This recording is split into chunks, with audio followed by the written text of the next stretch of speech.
మనం ఇప్పుడు మాట్లాడబోయేది 2025 yearly predictions అంటే రాశి ఫలితాలు ఎలా ఉన్నాయో మాట్లాడుకుంటున్నాం. దానికన్నా ముందు మనం మాట్లాడుకోవాల్సింది ఏంటంటే గోచార రీత్యా ఎలా ఉంది, గోచారంలో ఏమేం ప్లానెట్స్ మూవ్ అవుతున్నాయి 2025లో ఫస్ట్ మాట్లాడుకోవాలి. ఏదైనా రాశి ఫలితాలు ఎప్పుడు మాట్లాడుకున్నా మనం గోచారమే ఫస్ట్ మాట్లాడుకుంటాము. మేజర్ ప్లానెట్స్ మనకున్నది ఏంటంటే గురు, అలాగే ఏంటంటే శని, తర్వాత రాహు కేతువులు. ఈ 4 ప్లానెట్స్ కూడా, ఈ 4 గ్రహాలు కూడా ఈ సంవత్సరం మొదట్లోనే మార్చ్ నుంచి జూన్ లోపలే ఈ 4 ప్లానెట్స్ మూవ్ అవుతున్నాయి అనమాట. ఫస్ట్ మనం మాట్లాడుకోయేది ఏంటంటే శని. ఎందుకంటే చాలామందికి ఏంటంటే భయం వేస్తూ ఉంటుంది, ఏలినాడ్స్ అని ఉంది, ఏలినాడ్స్ అని ఉందని చాలా భయపడుతూ ఉంటారు. ఎందుకంటే శని అన్నాక ఇబ్బంది పెడతారు కదా. సో మకర రాశి వాళ్ళకి పూర్తిగా పరిపూర్ణంగా ఏలినాడ్స్ అని వెళ్ళిపోతుందన్నమాట. అది ఎప్పుడవుతోంది, ఎందుకంటే శని గోచారమేమో మార్చ్ 29, 2025కి అవుతోంది. ఎక్కడికి వెళ్తోంది? మీనానికి వెళ్తోంది. కానీ ఇక్కడ బ్యాడ్ న్యూస్ ఏంటంటే మనం మేషరాశికి ఇప్పుడు ఏలినాడ్సని అనేది మొదలవుతోందనమాట. అలాగే మనం చూసాము అంటే రాహు మూవ్ అవుతున్నారు. ఎప్పుడు మే 18కి ఎక్కడికి? కుంభానికి మూవ్ అవుతున్నారు అనమాట. అలాగే కేతు ఏమో సింహానికి మూవ్ అవుతున్నారు. సో కొంతవరకు ఏంటంటే కన్యా రాశి వాళ్ళకి ఊరట, అలాగే మీనరాశి వాళ్ళకి కొన్ని విషయాల్లో ఊరట కలుగుతోంది అనమాట. అలాగే మనం చూసాము అంటే ఇప్పుడు గురు, ఈ 4 గ్రహాలు మేజర్ నేను చెప్పినట్టు. ఈ గురు ఏంటంటే ఇప్పుడు రిట్రోగ్రేడ్లో ఉన్నారు, అంటే వక్రించి ఉన్నారనమాట. ఆయన ఫిబ్రవరి 4కి డైరెక్ట్ అవుతున్నారు. ఎక్కడ? వృషభ రాశిలో. వృషభ రాశి నుంచి ఇప్పుడేమో మిథున రాశికేమో మే 14th మూవ్ అవుతున్నారనమాట. సో ఈ 4 గ్రహాలు బట్టి మనం మిగతా రాశి ఫలితాలన్నీ మాట్లాడుకుంటూ ఉంటాం. ఇంకోటి ఏంటంటే మేజర్ గ్రహం ఇప్పుడు స్తంభించిపోయి ఉన్నది ఏంటంటే మనకి కుజగ్రహం. సో కుజుడు ఏంటంటే నీచపడాడు, అలాగే ఏంటంటే మిథునానికి వెళ్ళడం, రిట్రోగ్రేడ్లో ఉండడం చాలా కొంచెం ఇబ్బందులు పెడుతున్నారనమాట. సో ప్రస్తుతం ఏంటంటే జూన్ 7కి ఆయన సింహానికి వస్తున్నారు. సో ఇవి మేజర్ ఈవెంట్స్ అనమాట గోచారం ఇన్ 2025, ఎస్పెషలీ స్టార్టింగ్ ఆఫ్ 2025. అలాగే మనం చూసాము అంటే జనవరి 14కి సన్ ఏమో మకరానికి ప్రవేశిస్తున్నారు. అంటే ఏంటి? మకర సంక్రాంతి మనం చేసుకుంటూ ఉంటాం, అందరికీ తెలుసు. అలాగే ఏంటంటే మెర్కురీ ప్రస్తుతం ఏంటంటే బుధుడేమో మనకేమో ధనుస్సు, తర్వాత ఏమో మళ్ళీ ఏమో మకరం, ఇలా జరుగుతూ ఉంటుంది. ఎందుకంటే ఇవన్నీ చిన్న గ్రహాలని కాదు, ఈ గ్రహాలన్నీ ఏంటంటే 30 రోజులకి 45 రోజులకి మారుతూ ఉంటారు. సో అంతవరకు మనము మరీ ఎక్కువ తీసుకోలేము, ఎందుకంటే మనం మాట్లాడుకునేది సంవత్సర ఫలితాలు. సో ఇది ఈ బేసిస్ మీద మనం ఏంటంటే ఇప్పుడు రాశి ఫలితాలు. ఇప్పుడు మనం మాట్లాడబోయేది మీనరాశి వాళ్ళ గురించి. మీనరాశి వాళ్ళకి 2025 సంవత్సరం ఎలా ఉందో, రాశి ఫలితాలు, వాళ్ళ ఫలితాలు ఎలా ఉన్నాయో చూద్దాము. వీళ్ళకి కూడా ఏంటంటే కొంతవరకు అంటే ఇంటర్పర్సనల్ రిలేషన్షిప్లో ప్రాబ్లం అని మనం లాస్ట్ ఇయర్ అంతా మాట్లాడుకున్నాము.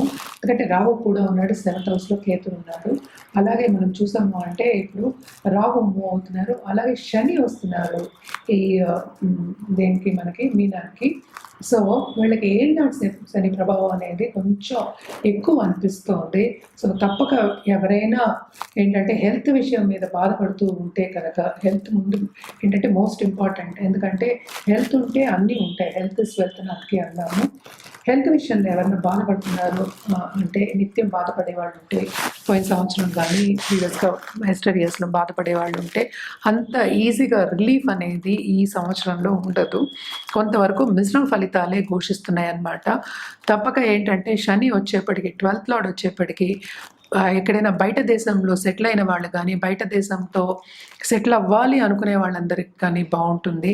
కొన్ని అడ్డంగాలు వచ్చేప్పటికి కానీ వాళ్ళు తప్పక సాధిస్తారనమాట. ఇంటర్పర్సనల్ రిలేషన్షిప్స్ మాత్రం కొంచెం జాగ్రత్తగా చూసుకోవాలి. ఎందుకంటే లాస్ట్ టైం కూడా చెప్పాం అనమాట, మ్యారిటల్ ప్రాబ్లమ్స్ కొంచెం ఎక్కువ ఉంటాయని చెప్పాం. ఈ ఇయర్ కూడా అదే కొనసాగుతుంది అనమాట. సేవింగ్స్ అనేవి కొంచెం తక్కువ అవుతాయి, ఎస్పెషలీ మే వరకు. తర్వాత కొంతవరకు బాగుంటుంది, ఎందుకంటే ఈ రాశికి అధిపతి ఏమో గురువు అయ్యారు, ఆయనేమో 4th హౌస్కి వెళ్తున్నారు అనమాట. అలాగే మనం చూసాము అంటే 2nd లార్డ్ కూడా, అంటే కుజుడు కూడా ఏంటంటే స్తంభించిపోయి ఉన్నాడు కనుక ఖర్చులు అనేవి విపరీతంగా ఉంటాయి. ఫైనాన్షియల్ ప్లానింగ్ చేసుకోవడం అనేది వెరీ వెరీ ఇంపార్టెంట్. ఇది మాత్రం ఏంటంటే అండర్లైన్ చేసి చెప్తున్నాను, తప్పక ఫైనాన్షియల్ ప్లానింగ్ చేసుకోండి. మీకు ఎక్కడ ఖర్చు పెడుతున్నాం అనేది తెలుస్తుంది. పిల్లల మీద ఖర్చు పెట్టడం అనేది చాలా ఎక్కువ కనిపిస్తోంది. అలాగే దూబ్రా ఖర్చులు కూడా కొంచెం ఎక్కువే కనిపిస్తున్నాయి కనుక, కొంచెం ఖర్చుల దగ్గర జాగ్రత్తగా ఉండడం అనేది మంచిదనమాట. ఎందుకంటే ఎప్పటికైనా ఫ్యూచర్‌కి కొంచెం సేవ్ చేసుకోవడం అనేది ఎవరికైనా మనం అడ్వైస్ ఇస్తూనే ఉంటాం. మనమే ఇస్తాం ఇంకోళ్ళకి. అలాగే మనం చూసాము అంటే మనకి జూపిటర్ సంగతి మాట్లాడాం. మన శని సంగతి కూడా మాట్లాడుకున్నాం. ఏలినాటి శని ప్రభావం కొంచెం ఎక్కువే ఉంటుంది. ఏదైనా సరే కొంత ఆటంకాలు వచ్చే ఛాన్సెస్ ఎక్కువ కనిపిస్తున్నాయి. ఎస్పెషల్లీ బిజినెస్ పీపుల్‌కి కెరియర్ పాత్‌లో కూడాను. కెరియర్ పాత్‌లో ఆపర్చునిటీస్ వచ్చినప్పటికీ కూడాను కొంతవరకు ఏంటంటే శ్రమ అధికం, ఫెటిగ్ కూడా ఎక్కువ ఉంటుంది కనుక, అంటే బాధ్యతలు ఎక్కువ అవుతాయి. మనకి తెలుసు శని అంటే కొంచెం పరిగెత్తిస్తాడు. సో, తప్పక బాధ్యతలు ఎక్కువ అవుతాయి కనుక హెల్త్ విషయం కాపాడుకుంటూ, అలాగే ఫైనాన్షియల్ విషయం కాపాడుకుంటూ ఉండడం అనేది మంచిదే. కెరియర్ పాత్ అనేది మీకు డెవలప్ అవుతుంది. తప్పక ఆపర్చునిటీస్ అనేవి వస్తాయి. ఎందుకంటే మనకి 12థ్‌లో ఇప్పుడు రాహు పడ్డాడు కనుక, ఎవరైనా ట్రావెలింగ్ ఇండస్ట్రీలో ఉన్నవాళ్ళు కానీ, ట్రావెల్ చేసేవాళ్ళు కానీ, లేకపోతే టికెటింగ్ చేసేవాళ్ళకి కానీ, లేకపోతే ఏరోప్లేన్ ఇండస్ట్రీ మనకి అలాంటి ఇండస్ట్రీలో ఉన్న వాళ్ళకి కానీ తప్పక చాలా బాగుంటుంది. వాళ్ళకి విస్తరిస్తుంది. అంటే ఏంటంటే చాలామందిని తీసుకెళ్ళడం కానీ, తీసుకురావడం కానీ, అంటే వాడిని సంతోషపరచడం కానీ అవన్నీ జరుగుతాయి. అది కూడా మనకి శ్రమే. సో, శ్రమకి తగిన ఫలితం అనేది కొంచెం తక్కువ ఉంది కనుక, తప్పక నేను ఇందాక చెప్పినట్టు ఫెటీగ్ రాకూడదు. అంటే ఏంటి, శ్రమ అంటే ఒంటికి శ్రమ తెలియకుండా పనిచేయడం అనేది మంచిది. అంటే ఏంటి, అప్పుడప్పుడు రెస్ట్ తీసుకోమని చెప్పడం అనమాట. కొంచెం రెస్ట్ తీసుకుంటూ అలాగే పర్సనల్ డెవలప్మెంట్ ధ్యాస పెట్టుకోవడం మంచిది. కొత్తగా పెళ్ళైన వాళ్ళకి కానీ, కొత్తగా ఇప్పుడే పెళ్లి చేసుకోవాలి అనుకున్న పార్ట్నర్ దొరకలేదు అనే వాళ్ళకి కానీ ఈ సంవత్సరంలో పెళ్ళి అయ్యే ఛాన్సెస్ ఎక్కువ కనిపిస్తున్నాయి. Especially second half of this year అనమాట. అలాగే దాంపత్య జీవితంలో కొంత అనుకూల పరిస్థితి అనేది నెలకొండొచ్చు ఆఫ్టర్ మే 2025 అనమాట.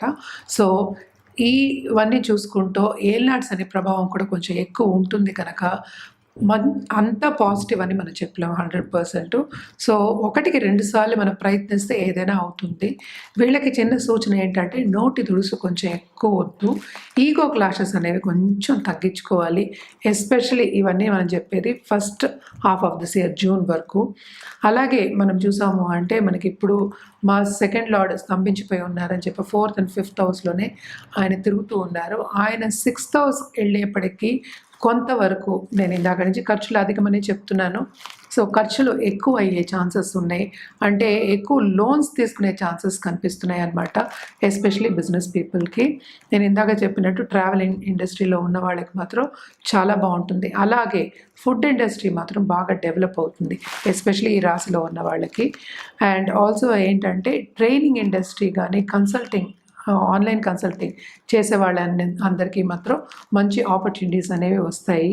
స్టూడెంట్స్కి మాత్రం శ్రమపడే యోగం, వాళ్ళకి తగిన ఫలితం రిజల్ట్ అనేది కొంచెం తక్కువే ఉంటుంది. 100% ఉంటుంది అని చెప్పలేము. ఎందుకంటే మన అనుకున్న దానికన్నా కొంచెం తక్కువే వస్తుంది కానీ ఎక్కువ వస్తుందని మనం చెప్పలేము అనమాట. ఏలినాటి శని ప్రభావం మన అందరికీ తెలుసు.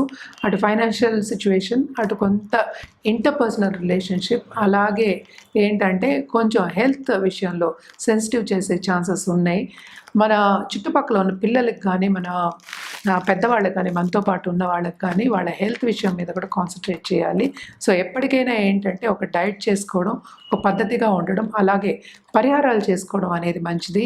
ఈ రాశి వాళ్ళకి పరిహారాలు ఏం చేయాలి అంటే తప్పక వీళ్ళు ఏంటంటే గురు కాళ్ళు పట్టుకోవాలి. అలాగే ఏంటంటే రుద్రాభిషేకం చేసుకోవడం, అలాగే ఏంటంటే మహాన్యాసపూర్వకంగా రుద్రాభిషేకం చేసుకోవడం, ఎవ్రీ మండే సోమవారం చేసుకోవడం చాలా చాలా మంచిదన్నమాట. అలాగే ఏంటంటే ఒక సిల్వర్ది ఏదైనా సరే యంత్రం కాకపోయినా ఒక సిల్వర్ రింగ్ కానీ, సిల్వర్ ధరించడం ఎక్స్ట్రీమ్లీ ఇంపార్టెంట్. జూపిటర్ అంటే గురువుకేమో ఎప్పటికైనా స్వీట్ అనేది చాలా చాలా ఇష్టం అనమాట. సో, స్వీట్లు ఎవ్రీ థర్స్డే మనం ప్రసాదం కింద ఒక గురు టెంపుల్కి వెళ్ళి గురువుని దర్శించుకుని గురు టెంపుల్కి వెళ్ళి పంచిపెట్టడం చాలా మంచిదన్నమాట. ఇవన్నీ చేసుకుంటూ అండ్ ఆల్సో నేను చెప్పినవి కొంచెం జాగ్రత్తలు వహించుకుంటూ ఉంటే ఈ సంవత్సరం అంతా పాజిటివ్గా గడుస్తుంది మీకు కూడా, మీనరాశి వాళ్ళకి.